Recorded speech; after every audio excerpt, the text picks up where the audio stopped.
Dalam beberapa tahun terakhir, event telah memberi warna dalam pariwisata. Bukan hanya sekedar pelengkap, namun telah menjadi salah satu fokus utama dalam industri pariwisata. Berbagai jenis event dari tingkat lokal hingga internasional telah diselenggarakan di Indonesia dan mampu mendatangkan devisa serta multiplier effect yang luar biasa bagi masyarakat lokal. Namun sayangnya, datangnya pandemi membuat perhelatan event di Indonesia terkesan mati suri. Event yang sudah terbiasa melibatkan banyak sumber daya manusia seakan terkurung oleh jeruji pembatasan sosial pandemi COVID-19.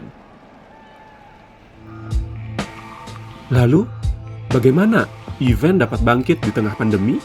Apa saja tantangan dan apa yang harus dilakukan agar event dapat beradaptasi dengan berbagai kebiasaan baru dan tetap memberi benefit bagi masyarakat lokal?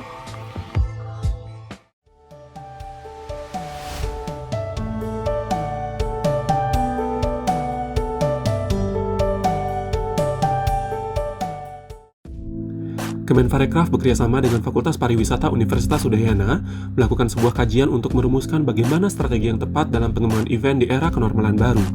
Hal ini sesuai dengan arahan yang disampaikan oleh Dekan Fakultas Pariwisata, bagaimana pariwisata dapat bangkit di masa pandemi melalui media event. Bahwa event gara-gara pandemi ini sangat terpuruk, sehingga terganggu secara umum kepariwisataan kita di daerah Labuan Bajo ini dan juga di seluruh Indonesia. Nah, oleh karena itu kita nggak mau berdiam diri, itulah kita melakukan kegiatan ini. Kita sangat mengharapkan apa yang bisa kita lakukan ke depan dalam rangka membuat pariwisata kita di daerah kita masing-masing di Indonesia pada umumnya itu bisa kita kembangkan, paling tidak sampai terpuruk sama sekali, paling tidak kita bisa membantu masyarakat kita di lokal ini. Untuk mendapatkan insight mendalam, penelitian ini menghadirkan beberapa pakar dalam pengelolaan event.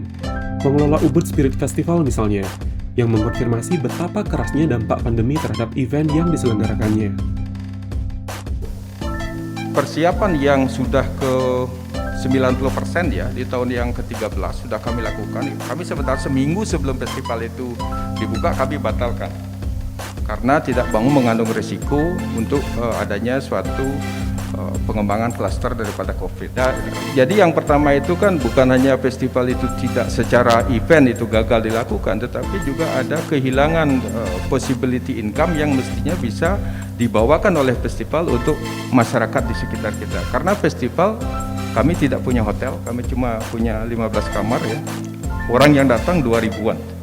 Kami tidak punya transport, kami tidak punya hal yang lain, tetapi kami punya event yang bisa funneling orang untuk datang, bawa uang dan spend uang itu di Bali. Menariknya, beberapa penyelenggara event tidak mau kalah oleh pandemi. Mereka mengupayakan berbagai cara untuk melanjutkan event yang telah dinanti-nanti, yang salah satunya adalah pemanfaatan teknologi dan ruang virtual ataupun offline event dengan pembatasan sesuai protokol kesehatan. Festival ini bisa berlanjut sampai sekarang, walaupun dalam pandemi ini kita tidak bisa on ground, ya. Kita online atau yang disebut dengan hybrid katanya sekarang. Ya, itu. Pak, intinya selama pandemi apa yang kita bisa lakukan, kita lakukan baik itu online dan kami juga sering mengadakan live streaming, jazz live streaming. Jadi itu juga salah satu kegiatan kami untuk tetap menghidupkan para musisi biar bisa tetap di atas panggung walaupun tidak ada penonton atau tetap secara online saja.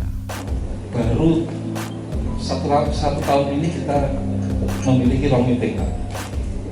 Karena memang situasi dan kondisinya masa pandemi dan kita harus cari akal. Terlepas dari pandemi COVID-19, nyatanya event di Indonesia selama ini masih tersandung oleh beberapa kendala. Salah satunya adalah regulasi yang termasuk di dalamnya adalah venue event yang terregistrasi dan tersertifikasi. Jadi kita kok nggak ada terdaftar ya? Untuk event manajemen, satu-satunya yang punya ISO adalah ya nomornya itu 2021. Lu kalau mau branding, yuk daftar dulu karena every year mereka betul-betul mengevaluasi sesuai dengan indikator-indikator yang ada. Itu tidak gampang. Kendala lainnya yang disoroti oleh para narasumber adalah tidak meratanya sumber daya manusia yang mumpuni dalam pengelolaan event, serta masyarakat lokal yang sering dirasa termarginalkan. Dari 147.000, 60%-nya berijazah SD ke bawah. Dan 69,13% ya, itu bekerja di sektor primer, pertanian. Pertanyaannya, pertanyaan kecil, mampukah orang-orang ini masuk di industri super premium? Pertama, event organizer profesional di Labuan Bajo itu sangat, khususnya yang dimiliki orang lokal itu sangat jarang. Jadi semua IO itu adalah orang luar. Konsekuensinya adalah support system yang dibawa oleh IO dari luar itu juga adalah orang-orang luar. Bahkan yang catat daftar hadir pun itu orang luar. Yang notes, kalau istilah saya itu benar-benar tourism leakage. Makanya ini yang menjadi catatan besar bagi kami dan mesti menjadi perhatian kita bersama itu.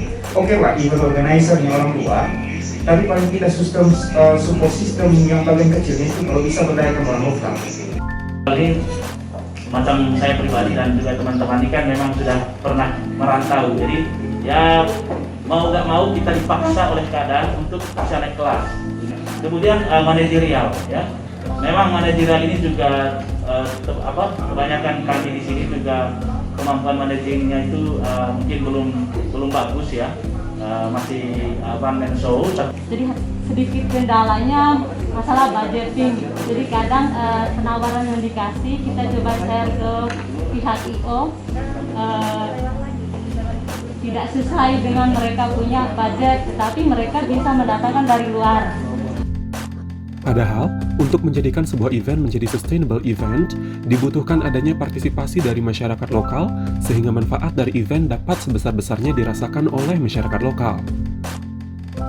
Event sebaiknya, menurut saya, memberi tempat yang strategis justru pada komunitas lokal, dengan mengangkat dan mendorong munculnya potensi lokal ini. Ya. Jadi pelibatan pihak-pihak luar mestinya sebatas untuk memancing event itu, untuk mendesain event menjadi lebih baik, dan sifatnya tentu sangat sementara.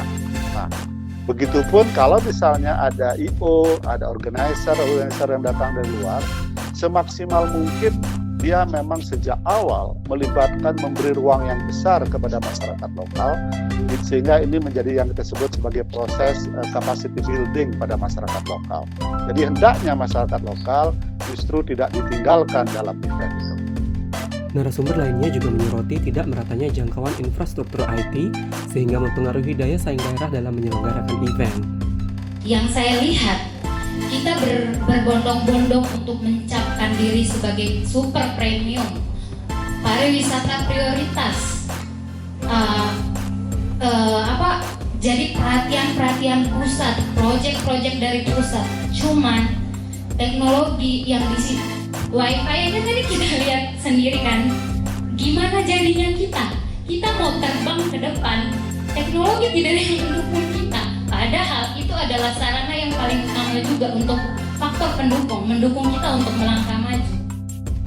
Padahal, untuk menjadikan sebuah event menjadi sustainable event, dibutuhkan adanya partisipasi dari masyarakat lokal, sehingga manfaat dari event dapat sebesar-besarnya dirasakan oleh masyarakat lokal.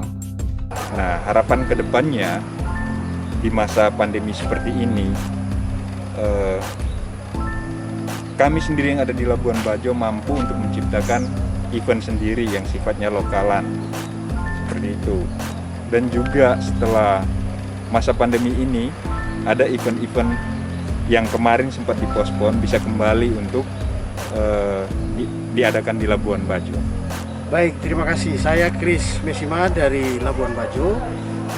Kami menyampaikan terima kasih, sebetulnya apresiasi untuk kegiatan Kementerian Pariwisata melalui teman-teman di Fakultas Pariwisata Universitas Udayana terkait dengan strategi pengembangan event internasional, lokal, dan nasional.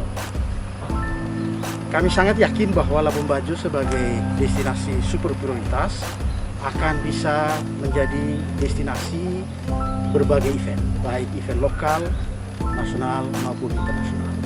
Terkait dengan strategi ini, mimpi besar destinasi super prioritas Labuan Bajo adalah menjadi destinasi dengan event-event internasional. Karena seluruh gagasan pengalaman yang ingin dikembangkan adalah gagasan pengalaman yang pasarnya juga adalah pasar internasional.